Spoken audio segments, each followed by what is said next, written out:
इसमें तो सबसे पहले भगवान की कृपा होती है। हमने तो जीवन में कृपा ही देखी है। जैसे माँ की सुरक्षा में, उसकी वात्सल्य में और उसके दुलार में ही बालक पुष्ट होता है, ऐसे ही अगर कोई भी साधना पुष्ट होती है तो उसमें भगवान की कृपा, भगवान का शासन, भगवान का दुलार। जैसे छोटा बच्चा कुछ भी खाने के लिए तैयार हो सकता है, उसको ज्ञान नहीं है, पर ये पूरी जिम्मेवारी माँ की है। वो दृष्टि रखती है, अरे ये क्या खाने, दौड़ पड़ी, जल्दी से उसके हाथ से हटाकर उसको धो के बचा के उसको ले आए। ऐसे पहला उत्तर कृपा, केवल भगवान की कृपा, उसी से पूरा। अब दूसरा, भगवान की कृपा का आदर करते हुए सावधानियां रखना। पहला, ब्रह्म मुहूर्त में जगना, जग करके हम इतना जल पिए कि या तो हमें उल्टी हो जाए या पच जाए। अगर उल्टी हो गई तो पचने से भी अच्छा हुआ, हमारे अंदर जो जहर बना, एसिड आदि, वो गंदे पदार्थ वो निकल जाते हैं।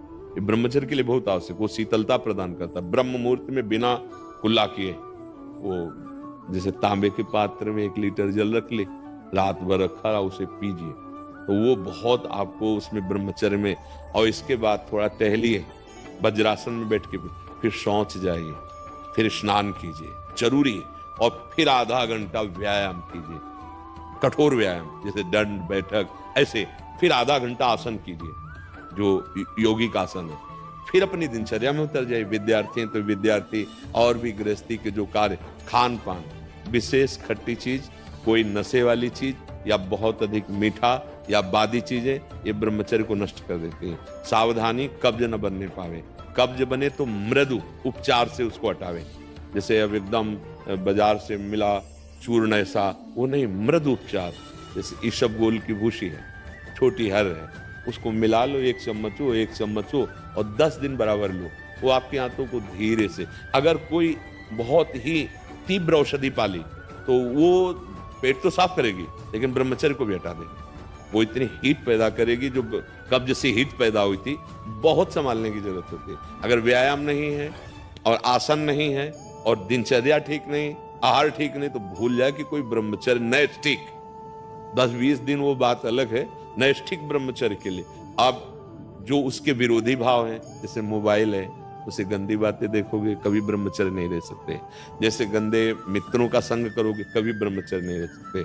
जैसे आप गंदी चिंतन अंदर करोगे, तो आप भले क्रिया ना करो, लेकिन आप ब्रह्मचर्य नहीं रह सकते, क्योंकि चिंतन मात्र से अंदर एक मनोवाह नाड़ी है, वो नाड़ी मथाने का कार्य करती है। रक्त से मंथन करके वो उस जीवनी शक्ति को बाहर कर देगी, जिसे स्वप्न दोष आदि कहते हैं, वो इस तरह से नष्ट हो जाएगा हमारा चिंतन। तो फिर चिंतन करने के लिए इतनी सामर्थ्य है नहीं कि हम तत्व का चिंतन, भगवत, तो हम नाम जप करते हैं, राधा राधा राधा राधा, नाम जप करते हैं, पवित्र भोजन पाते हैं, और कभी कोई कुसंग नहीं करते हैं। हमारा लक्ष्य बन जाए कि हम भगवत प्राप्ति करेंगे, तो नैष्ठिक ब्रह्मचर्य रह जाएगा। और रोज इसी बात का केवल ध्यान रखोगे, ब्रह्मचर्य का तो नहीं बन पाएगा, उसको भूलना भी होगा।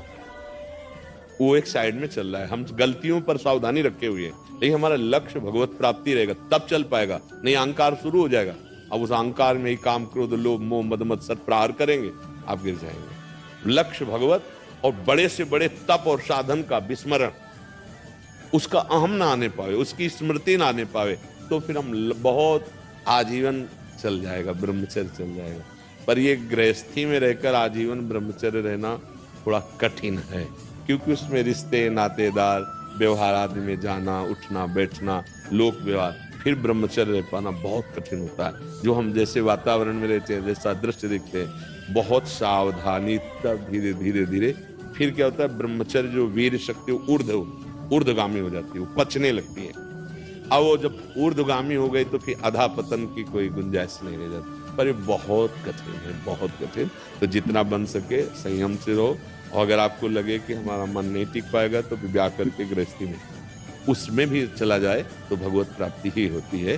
खास बात है भगवत चिंतन, संयम पूर्वक, जितना संयम अधिक से अधिक कर सको, और फिर नाम जप कर रहे हो तो भगवान कृपा करेंगे, वो कृपा करके हमारा मंगल कल्याण कर देंगे। समझ पा रहे हो?